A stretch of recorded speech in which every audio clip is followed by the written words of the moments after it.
Okay, so here we go. For any of you subscribers out there still watching, prime yourself for some clickbait response content because I'm very busy at the minute and need more time to complete my video on Socialist Romania.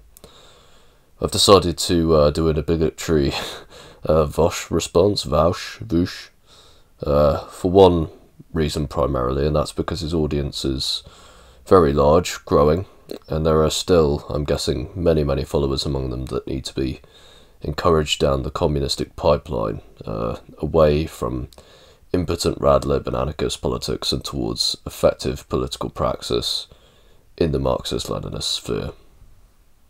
This isn't really going to be scripted or anything. There's not going to be sources. This is more just a fun video to keep the channel ticking over. So let's see what Vaush, the original Irish laddie, has to say about quote-unquote tankies. Yeah. I've seen that comrades Danke Kang, Hakim, Socialism for All, among others, have put out some decent Vaush responses already, although I haven't yet seen a response to this specific video, so I thought I'd basically add my voice to the milieu of ML content calling out some of his worst takes. This isn't a new Vaush vid, it's been uploaded on his channel for over a year, but given that he and his audience haven't stopped smearing Marxist-Leninists in the time that's expired since, I felt it was still reasonable to view this one and just react to it. I don't hate Vaush, actually. I feel almost weird admitting this. I've enjoyed some of his takedowns of alt-righters. His videos can be entertaining. I've enjoyed a few of them, but I'd posit that his content is fundamentally unserious at best and dangerously opportunist at worst. I don't want to overstate my position at the outset, so let's crack on. Okay, listen, concentrate, guys. I got an email a little while ago from like a tanky challenging my anti-tanky positions, you know?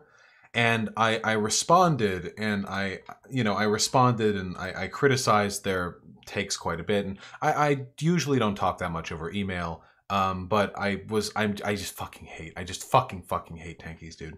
And I got a response, and the response was really fucking interesting to me. And I asked if I could read it out loud on stream because I thought it was interesting and I wanted to share it with you guys. And they said yes, and they added a little addendum at the end. It's definitely a little dramatic, you know. But I was interested in the content of the email, and I wanted to go over it, you know. So, if I may.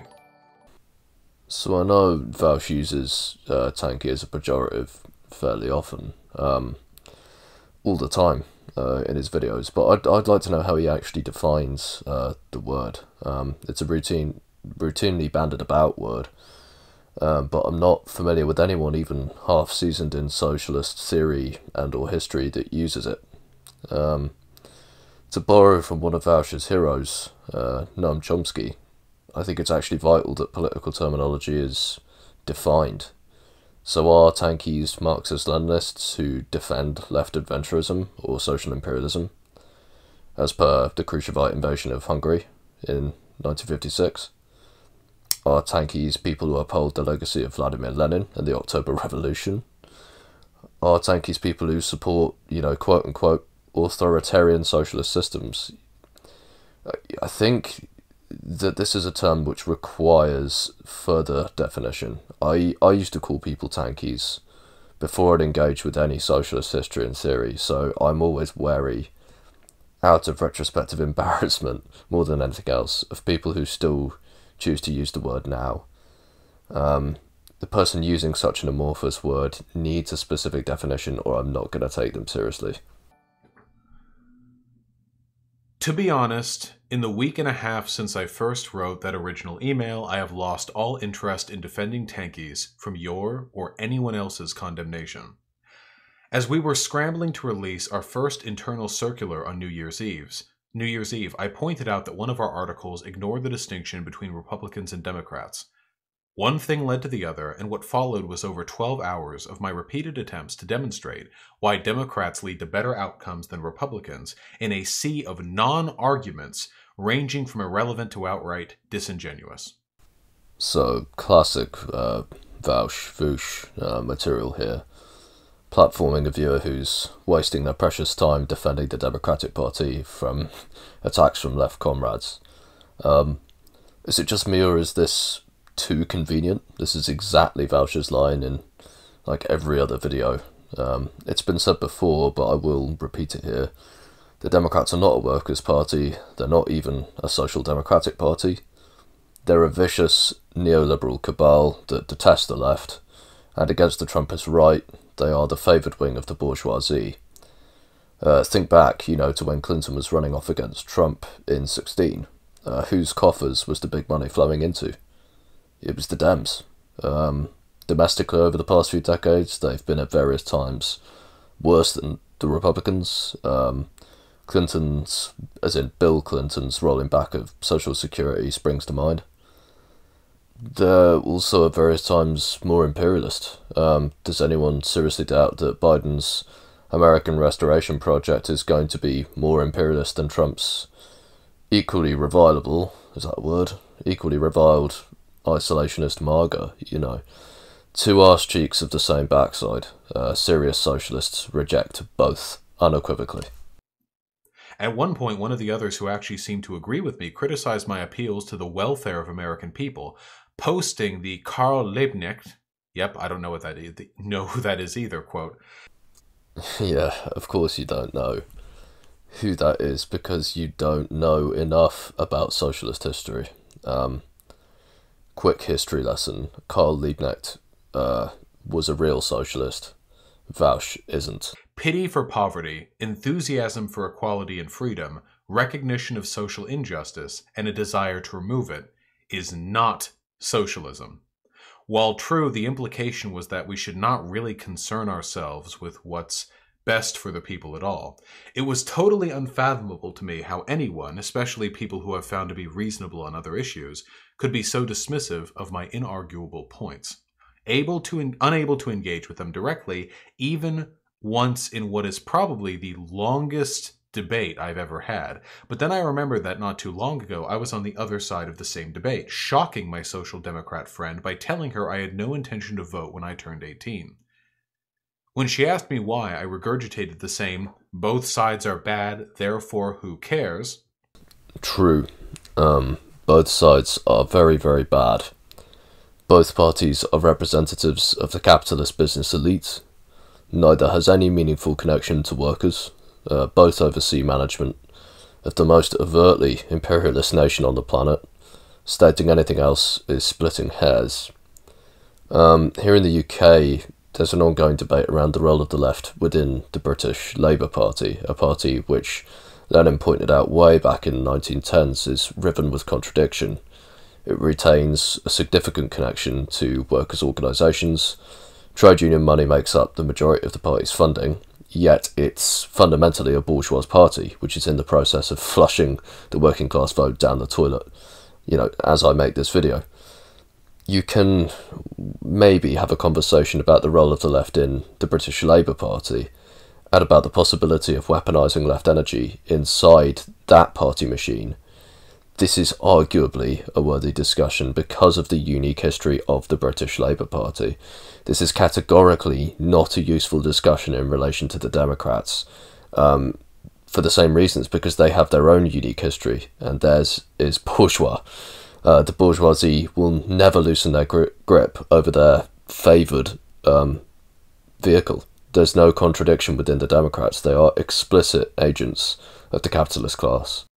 Argument my fellow tankies gave me, but she pointed out that the Republicans in Washington state are trying to require parental approval if their underage daughters want an abortion, reminding me that it's just our lives.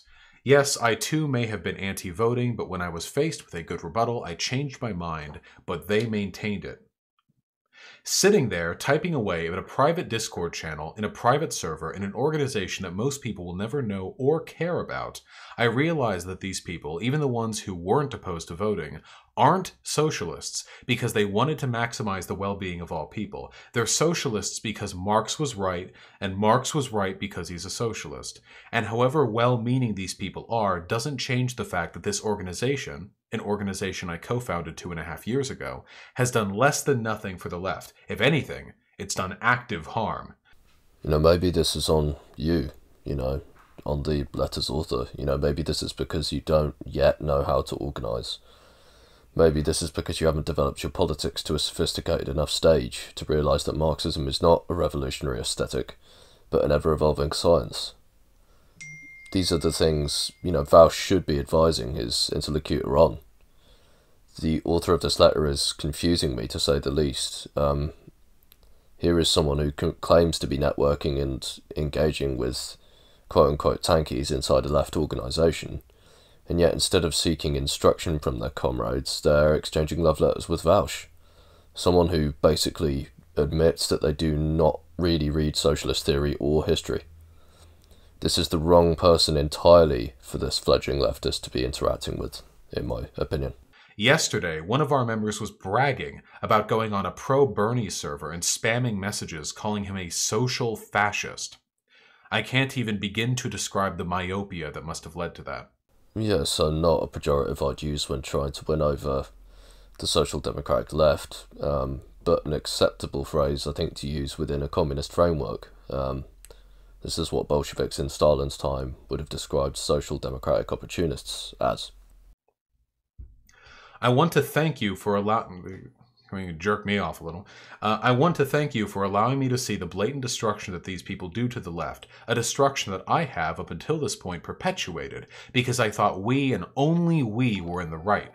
I was just 13 when I began calling myself a Marxist-Leninist, and I didn't do it because I'd done some thorough analysis of political theory and practice.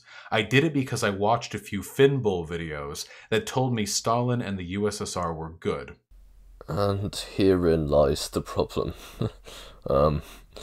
This is remarkable, really. Vaush here is parading this fledgling leftist as a new convert to whatever strain of rad liberalism, Vaush is selling, when in actuality their disavowal of Marxism-Leninism is coming from a place of total ignorance. For the record, Comrade Finbull's videos are excellent. Definitely worth taking a look. So this young leftist is beginning to criticise their unquestioning devotion to a radical aesthetic. Okay, yeah, that's fine. This is a necessary stage in intellectual and political development. It's only in the last year and a bit that I've begun studying the real socialist history and theory, which the Western left likes to keep tidily stored away from mainstream view. I'm still surmounting a steep learning curve, and will readily admit that I know nothing of the depths of knowledge that exist out there in the world. Admitting that you're learning is a wonderful thing. The last person this kid needs to talk to is Vaush. Look, fuck the ML aesthetic, the Twitter sphere. Read Marx, read Lenin, read Stalin. For accessibility's sake, read more about socialist history, whilst challenging the sources, but don't dismiss a real ideological movement for change on the basis of your alienation from the aesthetic. Nothing could be more self-sabotaging or anti-intellectual.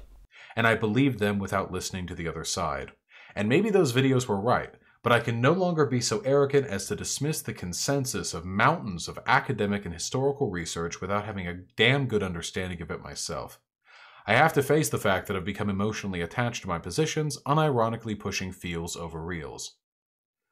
Even if Marxism-Leninism turned out to have a better record than non-ML leftism, that doesn't mean one is right and the other is wrong. One of the reasons I was so quick to disregard the mainstream historical critique of these socialists is because I thought their proponents were just a bunch of bourgeois academics or useful idiots, but seeing an intelligent socialist make similar arguments causes me to have second thoughts. And if Marxism-Leninism really does have as horrible a track record as many say it does, then I might have to consider other forms of leftism. When you first rebuked tankies as being more interested in the aesthetics of socialism than actually helping people out, I thought it was just meaningless ad hominem drivel. I knew I was interested in helping people out, so it had to be. But seeing the farce of that voting debate firsthand, as well as recognizing how little we've done for the left, has shown me that you were right. Cringe.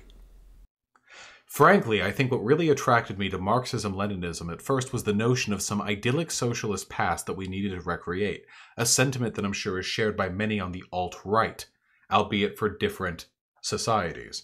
But acknowledging my lack of knowledge on 20th century socialism and political theory generally, I know that I can no longer so boldly call myself a Marxist-Leninist without really knowing what that means or what other forms of leftism entail. I know enough to be a socialist, and at this point that's all I really need. Deciding how in particular we should... Yeah, pull up here. I mean, why is Vaush shaking his fist in approval at this? What this aspiring leftist needs is comradely advice on reading suggestions for, history and theory, whatever they're interested in. Vaush is categorically not the thought leader that the letter's author requires.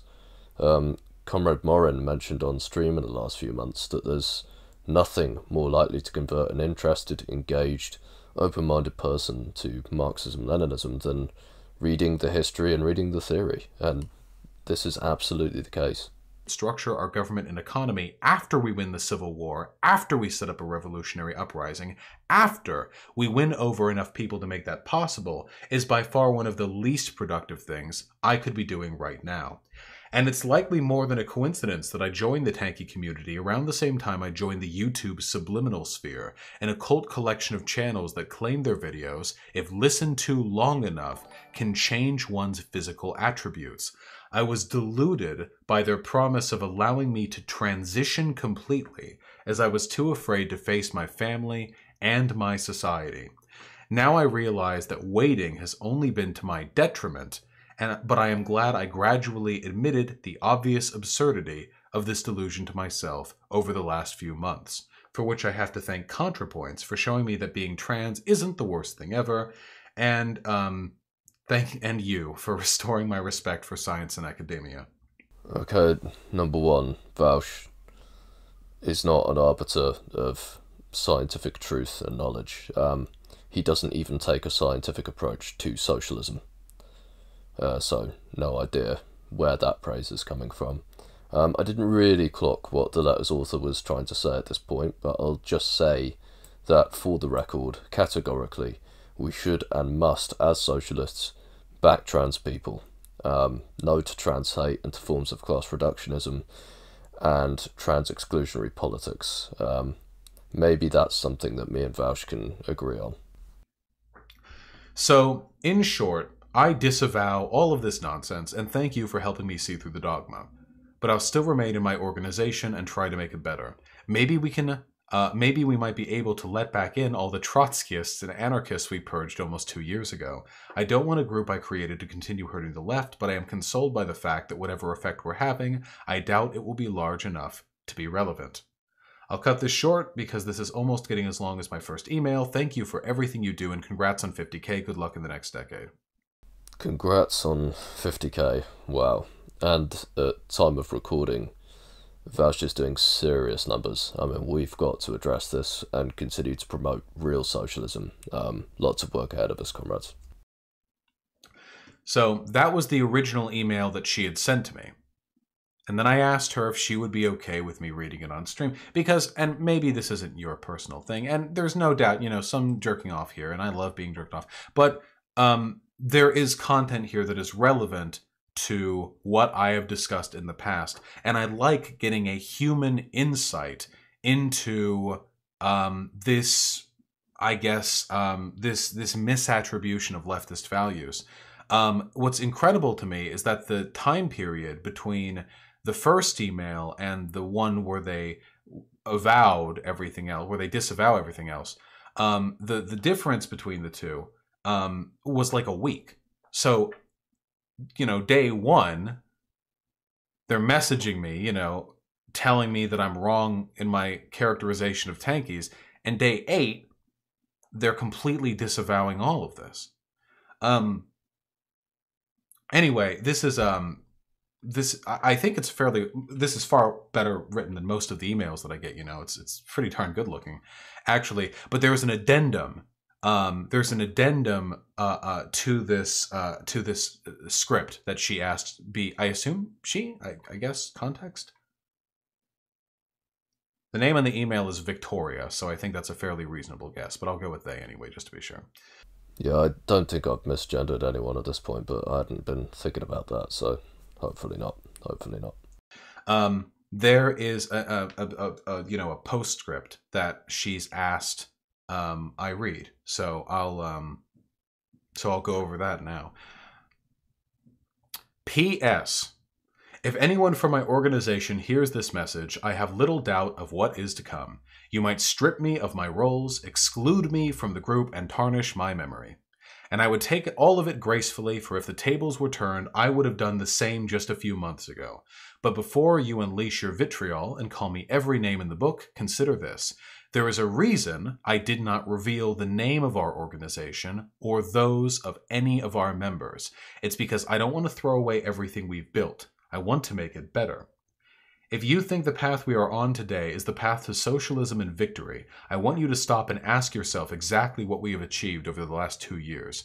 What have we done to advance discourse, to move people left, and to put our theory into practice? And if you believe in Marxism-Leninism or Maoism and think Stalin and Mao were innocent, are you able to substantiate your beliefs in the face of their detractors? Or have you not read one word of what those detractors have to say? I certainly haven't, and that's why I cannot genuinely call myself a Marxist-Leninist, and I doubt most of you can either. So we're really working counterintuitively in this instance of ideological soul searching. I mean, ordinarily, when a person self-identifies as a Marxist-Leninist or a communist, for instance, this means that the said individual has done at least some homework on the area, Again, whether this means studying some of the revisionist Soviet histories of the 20th century alongside the mainstream accounts, or whether it means grafting the hard yards on the theoretical texts of the greats, Marx, Engels, etc. In this case, Vaush is basically masturbating on stream about converting an ML who has done none of the above. This is a strange, bizarrely triumphal video. If Vaush wants to have a formal debate with a credible ML YouTuber, I'm sure there are no shortage of applicants. I believe Comrade Hakim had a planned debate with Vaush cancelled fairly recently after their temporary truce a few months back. This right here, what Vaush is verbalising here, is nothing to cry about. Nothing at all. This young leftist needs guidance, needs advice on reading suggestions from comrades. And who knows, maybe you're right. Maybe the Vanguard Party is the way and the Nazis did the Caitlin massacre. Or the Kittian massacre. None of that changes the... I don't know what that is. None of that... Jeez, I mean, yeah, okay. Points for honesty, I guess, but...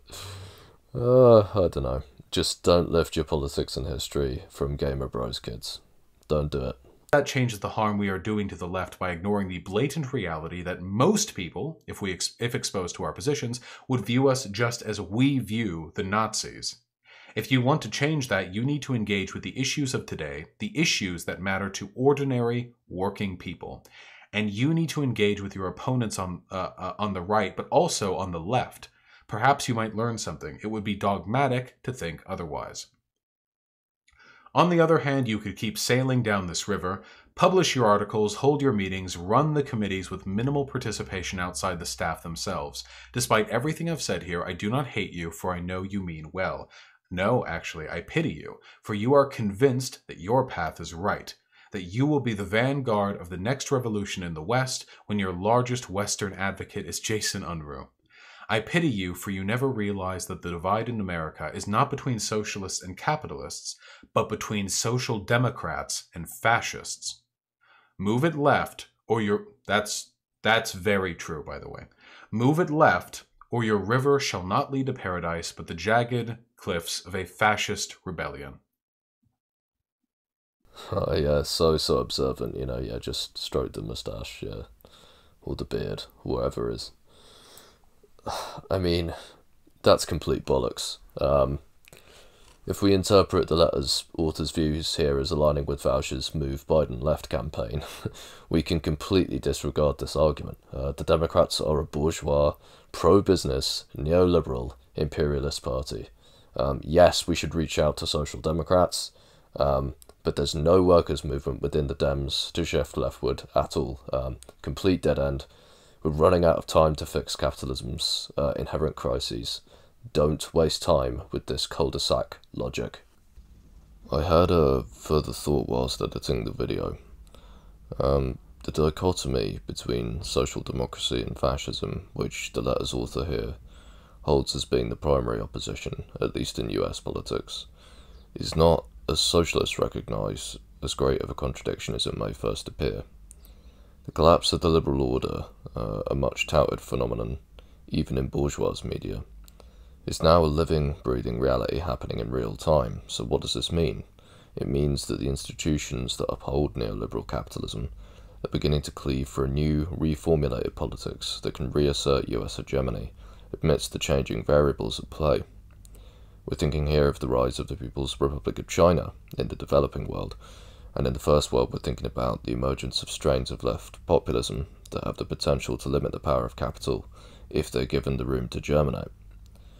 This is the context in which we have to understand Biden's American Restoration Project. We have to see it as an articulation of the continued commitment of the capitalist class to the imperialist project abroad and bourgeois dictatorship at home. In many ways, it is the final stand of the liberal order. If Biden's project fails or loses the confidence of the electorate at home, a reconstituted fascism will be employed to prop US hegemony. Liberal democracy will be eschewed, and with it the possibility of a social democratic settlement. Social democracy, understood from a materialist perspective, understood from everything we know about the 20th century and the so-called golden age of capitalism, does not emerge under these kinds of conditions. Social democracy manifested itself as it did in the 1940s because of the ultimate defeat of fascism and because of the ascent of the Second World, or the USSR. The historical possibility of socialism winning the peace, so to speak, across the West elicited concessions from the capitalist class that would not otherwise have been achievable. Today's conditions are of a different kind. The workers' movement is rebuilding, but it's badly wounded. Whilst China embodies a new model of economic development, one which could be exported to the wider developing world, it's not a model of uniquely socialist character. That is why today, as will always be the case whilst the capitalist mode of production remains predominant, the primary contradiction is between the bourgeoisie and the proletariat. If the working class can realise its strength through organised politics, then the potential for concessionary capitalism, or indeed revolutionary socialism, increases. I'll quote now Karl Liebknecht's comrade, Rosa Luxemburg, whose words ring as true now as they did in the early part of the 20th century. I quote, "Today we face the choice exactly as Friedrich Engels foresaw it a generation ago. Either the triumph of imperialism and the collapse of all civilization as in ancient Rome, depopulation, desolation, degeneration, a great cemetery, or the victory of socialism. That means the conscious, active struggle of the international proletariat against imperialism and its method of war." End quote.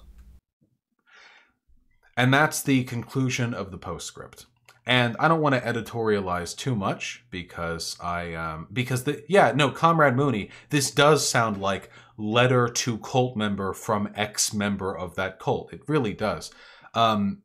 Anyway, it was well written. I liked it. A tremendous respect to the person who wrote this out. I really do appreciate it. And I just want to say, that this wasn't done to like impugn or like self-adulate or anything like that. The reason I liked this is because so often political advocacy is driven by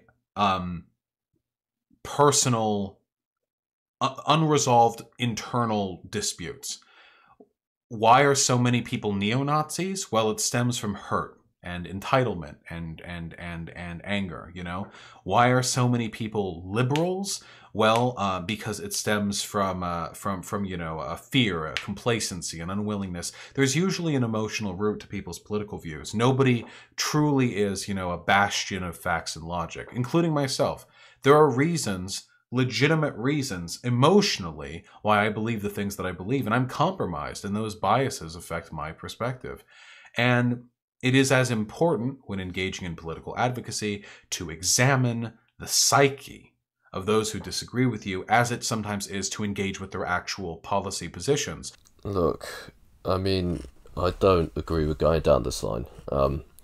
It's important to advocate for a politics that can ameliorate the material conditions of the vast majority. That's what socialism's about. That's what is important. There are swathes of liberal opinion that will never be won over to socialism, and this might be because of these groups' position in relation to the means of production. It may be because they're petty bourgeois. It may be that life is simply too comfortable for them. They've got too much to lose. The same logic applies to the extreme right. There are some reactionary far-right figures who may have been seized by ultranationalism because of economic insecurity. I'd wager there are substantially more reactionaries that are simply racists. You know, individuals, particularly in the imperial core, that have been inculcated into the far right by a violent history of colonising and flag shagging, to use the technical phrase. No psychological examination of politically engaged individuals is going to suffice in bringing over enough people to our side. I mean, it's abundantly clear to me that the conditions shape the ideas. You know, this is Marxism. You know, this is, you know, the base and the superstructure. You know, we're thinking about Marx turning Hegel on his head. You know, that's what we're thinking about here. And fundamentally, you can see, you know, Vaush's conditions have, you know, shifted his politics into being a kind of impotent rad lib style that's not wanting to achieve anything for the real left. It's just a nice grift. It's getting him views. His conditions have shaped him. You know, he's doing well. He's not going to advocate for revolutionary politics. Simple. Which is why we spend so much more time discussing the psyche of Nazism than we do their actual political positions. Because their political positions are fucking irrelevant. They'll lie, they'll change their minds in a dime. It doesn't fucking matter. The only thing that matters for them is the hurt and entitlement that they feel that leads them towards their genocidal practices. I mean, the people who defeated the Nazis, you know, the Soviets, under the leadership of Joseph Stalin, they weren't interested in psychoanalyzing Nazis. You know, they were interested in crushing them militarily. I barely know of any significant story of someone leaving the far right to join the far left. It basically doesn't happen.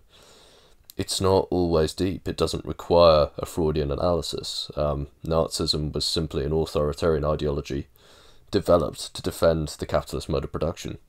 Those who joined the Nazis ranged from landowning farmers to petty bourgeois business owners to disenchanted World War I vets. You know, a smorgasbord, I'm going to guess that's it, of various reactionary capitalist and imperialist demographics. You know, they joined largely because they perceived communism to be the ultimate threat to their identity or sustenance. Their ideological inclinations were shaped by the conditions that gave rise to their lives. Most of these people, people already largely ensconced in the far right, aren't winnable. But there's good news for us as socialists, because there's a huge section of the working class external to highly politicized circles, and they're waiting to be channeled towards socialist politics. Again, we're not talking about Nazis here. We're talking about tankies, which are, you know, very, very different. Whatever the case may be, thank you to the, you know, the deliverer of this email. You'll probably see the videos that comes out. And yeah, I'm personally heartened by the changes that you have made. Obviously, I am biased. I hope things work out with the organization you are in and with its members. I hope that there was no tremendous falling out, and I hope that you were able to continue to live your life authentically from this point forward. There we go. I'm glad I could do it. We're coming towards the end of this video, so I'm going to close here. I'm just going to say, to echo what some other comrades here on YouTube have said about YouTubers like Vaush, I would just say that the bourgeoisie choose their enemies wisely. If you find your content making waves in bourgeois media and find yourself being consistently platformed by bourgeois liberals, I'd seriously interrogate the radicalism of your output. The aim is not to placate liberalism or waste time mired in gradualist fantasy. The aim is to embody a radical critique aimed at changing the structure of society, the base of economic organisation. This examination must be grounded in the scientific socialism of Marxist thought, because it is only through Marxism that we have been able to throw off the imposed shackles of bourgeois domination. This is clear even from a superficial reading of the history of the 20th century. If there are people out there who are going to arrive at Marxism-Leninism through Vaush, then I'm cool with it. I've enjoyed some of his output, on rare occasions. But it's becoming clearer now, especially in the wake of Vaush's discussions with Comrade Hakim, that his opportunism has to be called out. We can move more of his audience over to our side if we remain vigilant, engage in good faith, and keep promoting answers to the questions that Vaush's blossoming audience will undoubtedly be forming in their minds, even when consuming his content.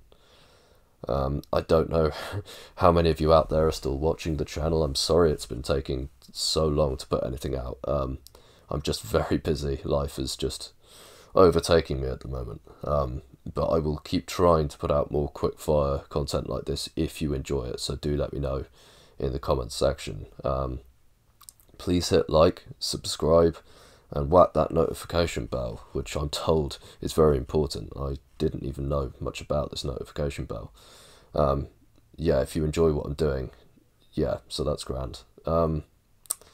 This is primarily a socialist history channel, but I'm hoping to expand the channel to wherever is useful within reason. So let me know what you'd like to hear down in the comments. What are your thoughts on dealing with the gamer bro behemoth that is Vaush? Agree or disagree with me?